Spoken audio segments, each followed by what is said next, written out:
Vamos a abordar la cuestión de la metodología de la investigación cualitativa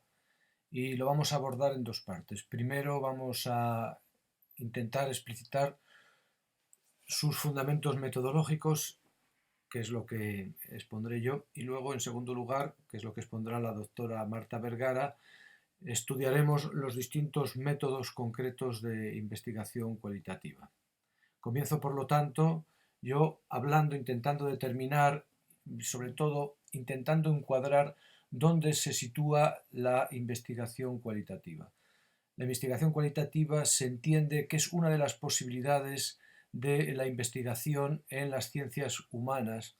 y se la suele contraponer a la investigación cuantitativa. La investigación cuantitativa sería una investigación formularia con protocolos perfectamente establecidos, reglados por técnicas determinadas y basados en instrumentos matemáticos, fundamentalmente instrumentos estadísticos.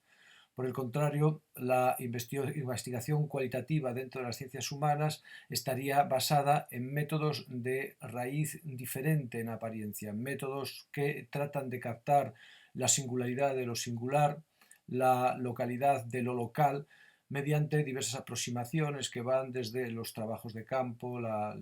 redacción de diarios, de memorias, el escrutinio a través de entrevistas estructuradas, semiestructuradas, etc. Pero esto además se contrapone a los métodos propiamente, se entiende, ligados a las ciencias de la naturaleza, que serían estos también métodos fundamentalmente cuantitativos, métodos también de carácter matemático. Se establece así una tematización, un mapeo del ámbito del conocimiento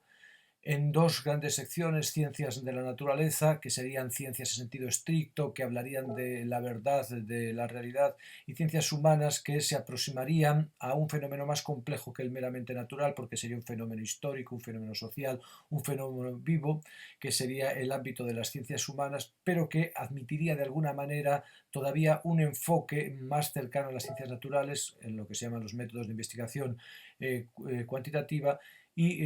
un segundo método un poco más alejado y por lo tanto un método más cálido y aparentemente menos científico. Ninguna de estas afirmaciones, ninguno de estos territorios, estas territorializaciones es correcta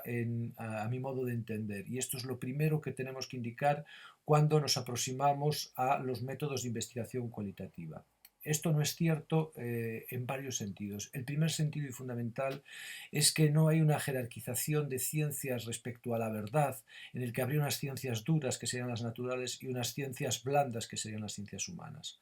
Actualmente esta división se sostiene con dificultad. No significa que no haya mayores cercanías de corte realista, de corte estructural, y mayores lejanías de corte afectivo, pero en ningún caso se entiende que la metodología adecuada y la realidad en su forma más estudiable sea la de las ciencias cuantitativas, sea la de las ciencias de la naturaleza. Es decir, en el horizonte contemporáneo empieza a aparecer la idea, se abre paso, ya está establecida, que incluso los conocimientos llamados fuertes, duros, son conocimientos en gran medida blandos, en gran medida construidos, en gran medida de carácter hermenéutico, de carácter interpretativo y no meramente de carácter descriptivo. Por ello, las ciencias naturales, siendo muy poderosas y desde el punto de vista de la tecnociencia determinantes, no ocupan, por decirlo así, el centro de lo real, sino que ocupan su parte más importante, probablemente sí, pero no desde una centralidad absoluta. Y por lo tanto, y derivadamente, cuando utilizamos métodos de corte cuantitativo, modelos matemáticos en ciencias humanas, no nos estamos aproximando más a la verdad de lo humano como objeto, a la verdad de lo humano en cuanto a algo que puede ser determinado de manera más rigurosa que de otros modos. Es decir, las ciencias naturales son ciencias humanas, los métodos cuantitativos son también métodos cualitativos. Nosotros vivimos actualmente en todo el ámbito del ser y en el ámbito del saber en un retorno a la cualidad como elemento principal de los universos, sea bajo forma de construcción, sea bajo forma de realizatividad, de performatividad de nuestros saberes. Nuestros saberes no reflejan lo que hay, nuestros saberes van determinando, van haciendo colapsar lo que hay, lo van trayendo a la presencia de una manera o de otra. Esta idea es muy importante para no entender que nosotros estamos haciendo un saber menos riguroso, un saber más débil, un saber más discutible, cuando hablamos de métodos cualitativos en ciencias humanas. Por lo tanto, las ciencias humanas no deben hacer como necesariamente, como decía Ortega y Gasset, bizquear hacia las ciencias naturales, hacia ese modelo epistemológico, que es un modelo también de realidad, una forma de entender la realidad, porque esto no es exactamente así. De este modo, entonces, los métodos cualitativos, que son métodos en los que la explicación está comprendida en la comprensión, son métodos radicales respecto al ser y respecto al conocer, tan radicales como cualquier otro. La metodología cualitativa se decía tradicionalmente, para también ablandarla, que era una metodología dirigida hacia lo singular, hacia lo no universal, y que por lo tanto aquí no podía haber un conocimiento estricto. Por lo tanto, se entendía la comprensión o la explicitación, que es la metodología, el ámbito metodológico, la atmósfera metodológica de estas ciencias, como algo limitado a lo singular, limitado por la singularización, frente a modelos de explicación que tendrían carácter universal y que serían propios de las ciencias o de los procedimientos de corte natural o naturalístico. Hoy entendemos entonces esta comprensión como un elemento más envolvente que la explicación, y de alguna manera entendemos que la explicación es un momento, si podemos hablar así, de la comprensión, que no es el secreto de la comprensión. Por ello es importante señalar que las metodologías de cualquier tipo, pero ahora estrictamente las metodologías cualitativas, no son metodologías estrictamente descriptivas, pero tampoco son metodologías comprensivas, en el sentido de que la comprensión de los fenómenos que queremos comprender fije los fenómenos en cuanto que están ahí, en cuanto que están objetivados, sino que de alguna manera, haciendo esto, de alguna manera los provoca. Es decir, las metodologías cualitativas son también ellas metodologías realizativas, son metodologías que podríamos decir que ayudan a construir la realidad social, por lo tanto son metodologías que construyen la ciudad, por lo tanto son metodologías políticas, intrínsecamente políticas, porque implican construir en determinada dirección, porque implican determinada decisión. También podemos decirlo de otra manera. Podemos decir que las metodologías cualitativas, también las cuantitativas, como caso de las cualitativas, pero ahora fundamentalmente las cualitativas de forma clara, son metodologías que no están orientadas a la restricción, que no están orientadas a la desvitalización, sino que son metodologías orientadas hacia la ampliación de la realidad, sea porque redundan los acontecimientos que comprenden, sean porque ayudan a aflorar, y también redundan en este sentido, acontecimientos que no estaban reconocidos como acontecimientos, acaeceres que no estaban legitimados epistemológicamente para ser tenidos en cuenta como acaeceres. Fundamentalmente, en este caso, entonces, voces marginadas, voces disimuladas, voces de mujeres, voces de indígenas, voces de elementos sometidos dentro de los cuerpos triunfantes también. Esto es muy importante entonces, porque este hacer aflorar comprensivo, este hacer aflorar explicativo, que es también un hacer aflorar comprensivo y ampliador, como digo, es un hacer que de alguna manera pone la realidad como algo que no está terminado de hacer, como algo que se está haciendo, y además como algo que no se hace desde un solo punto de vista y que no se conjunta, por lo tanto. Es decir, los métodos cualitativos epistemológicamente significan no un acceso plural, un acceso ahora desde lo marginado, ahora desde lo triunfante, a una realidad que estaría ahí, sino que significan distintos modos de realización que de alguna manera no confluyen en una única realidad, en una realidad estructuralmente dada, de la que los acontecimientos concretos serían luego ejemplos, ni en una realidad orientada hacia una estructuración de carácter totalitario. Esto significa que, de alguna manera, los métodos cualitativos son métodos que conciben el conocimiento y conciben la realidad fundamentalmente como posibilidad,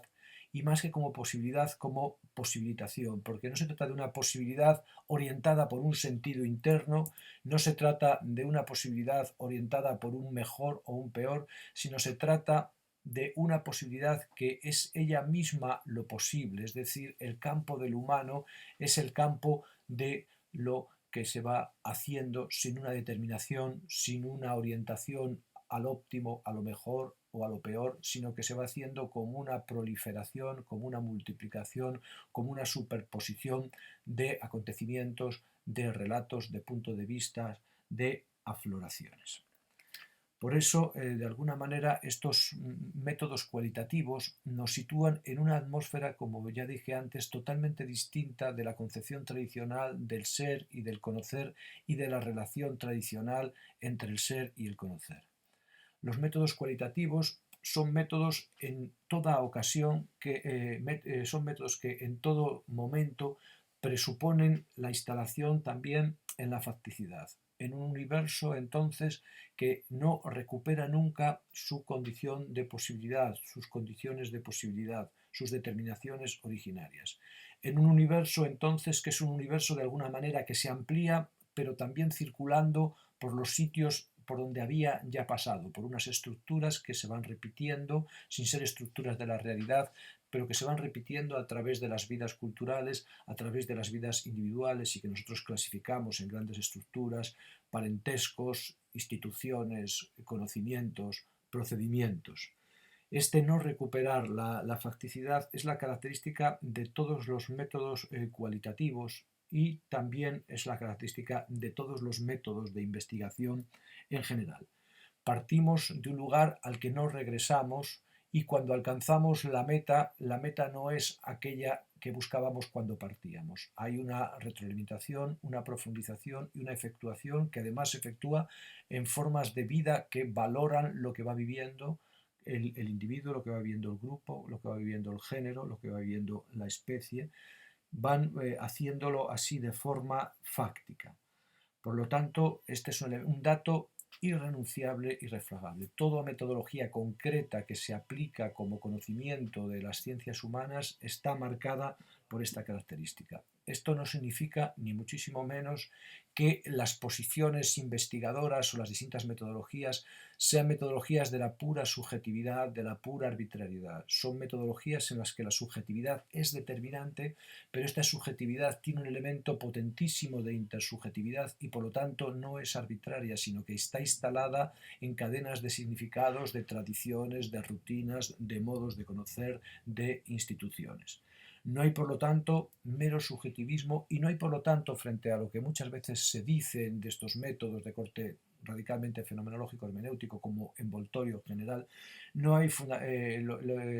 como a veces se dice, una mera transmisión de la pura subjetividad, del puro punto de vista del actor. No, estas metodologías naturalmente recogen el punto de vista del actor, nos trasladan y nos ayudan a comprender lo que ese actor o ese grupo de actores está intentando efectuar, pero nos lo ayudan a comprender no desde un punto de vista de una mera fusión, de una mera rebaja de la conciencia del investigador sobre aquello investigado, sino que nos lo dan también desde un punto de vista intersubjetivo y por lo tanto desde un punto de vista éthique, como se suele decir en antropología. Es decir, no se nos da o no se nos tiene que dar solo o no debemos entender estas metodologías de forma epistemológica como una mera expresión de lo que el actor cree hacer desde el punto de vista émique, sino que en ella se intersecan perspectivas éthiques, porque el investigador no es un mero testigo mudo, sino en mayor o menor medida interviene, sea directamente, mediante, por ejemplo, entrevistas semiestructuradas o estructuradas, sea también de forma inconsciente por pertenecer a una tradición que se comunica y que por lo tanto permite la interrelación y que por lo tanto debe ser expresada en la investigación pertenecen a una misma tradición o una tradición similar o con puntos en común con los sujetos investigados. No hay, por lo tanto, un mero objetivismo, una falsa objetividad que no existe ni en las ciencias llamadas naturales ni en la aplicación de los métodos matemáticos, pero tampoco existe un mero subjetivismo. Estamos en un ámbito epistemológico donde, como viene siendo habitual en el pensamiento occidental a partir del siglo XIX, un momento en el que el sujeto y el objeto, por decirlo así, el punto de vista interno y el punto de vista interno, el deseo y lo construido y lo referido, se dan conjuntamente, no se dan uno sin otro, y por lo tanto esta metodología es una metodología de circulación y por lo tanto también es una metodología de constitución en la circulación y por lo tanto es también una metodología de aprendizaje, fundamentalmente para el sujeto investigador, pero también para el sujeto investigado. Una metodología en la que el aprendizaje, la confrontación de los distintos niveles y puntos de vista es parte constitutiva epistemológicamente del método y es parte constitutiva ontológicamente de la realidad que esto fabrica, que esto crea, sin que esta realidad por consiguiente sea tampoco una entidad cerrada, sino que es entonces una epistemología de la circulación, de la apertura y de la posibilitación, como dije anteriormente. Estamos entonces en unas metodologías que son metodologías que tratan de dar cuenta de lo que es el ambiente del pensamiento contemporáneo, que es la vida. Son metodologías de la vida. El gran problema que tuvo el pensamiento occidental en el siglo XIX fue la irrupción de la vida. Fue un problema porque se pensaba desde lo estático, naturalmente, no porque fuera un problema en sí mismo. El gran problema del pensamiento del siglo XIX es cómo concebir la relación con una vida que se demuestra más creadora que las categorías que intentan aprenderla. Dicho de otro modo, cómo aprender formas de vida que superan las categorías descriptivas o explicativas de aquel que intenta comprenderlas. Sería una variante de este pensamiento. Hay que elaborar entonces, desde esta concepción del ser y del conocer, metodologías que de alguna manera ayuden a pensar la vida, pero no desde dentro, que ayuden a comprender y explicar y a manejar la vida, pero también desde dentro, es decir, que hagan que la razón forme parte de la vida, no como algo que la diseca o que la prescribe o que la preescribe, sino como algo que es suscitado por la vida misma para su propio desarrollo y comprensión, sin que este brotar de la vida se vuelva contra la vida. Es una de las cuestiones de corte hermenéutico ontológico más importantes en este ámbito, que además entonces se ve reforzado, luego lo veremos en la parte de metodologías concretas, por procedimientos hermenéuticos como la triangulación, por ejemplo, que evitan la obcecación en puntos de vista excesivamente cerrados, excesivamente inmediatos. Por lo tanto, nos encontramos dentro de una hermenéutica, dentro de una fenomenología, dentro de una filosofía, dentro de una metodología, dentro de una epistemología que piensa la vida como algo que forja sus propios instrumentos para ser pensada, como algo que piensa de forma plural, como algo que piensa no de forma alejada de la vida y a la vez que tiene en el otro extremo la plena conciencia de que todos sus resultados son resultados que construyen ciudad, que determinan la posición de los cuerpos en la ciudad, que determinan el valor o el disvalor de los cuerpos. Precisamente este es un campo, un punto muy fuerte de la epistemología contemporánea en las ciencias humanas, que también tiene que ver con la antropología y con la ontología. Las ciencias humanas contemporáneas, frente al imperialismo de la razón, que es el imperialismo de unos pocos países que imperan, de unos pocos grupos que imperan, las ciencias humanas contemporáneas son una reivindicación también del papel realizativo, del tremendo potencial, como decía antes también, de los grupos, de las estructuras humilladas y silenciadas, precisamente porque hoy se entiende que estas estructuras están más cerca de la creatividad vital, de la posibilidad, que es lo que estas metodologías tratan de poner de relieve y tratan de desarrollar.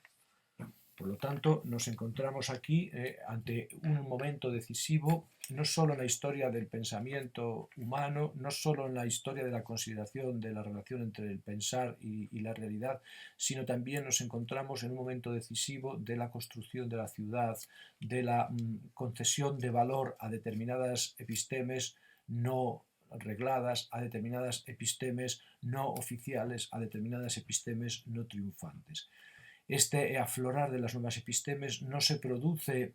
como una irrupción de lo irracional, sino se produce como una transformación de la definición de lo racional, como una transformación de la definición de la racionalidad misma, en un sentido que nosotros en este ámbito transcribiríamos como intercultural, no meramente multicultural, sino intercultural.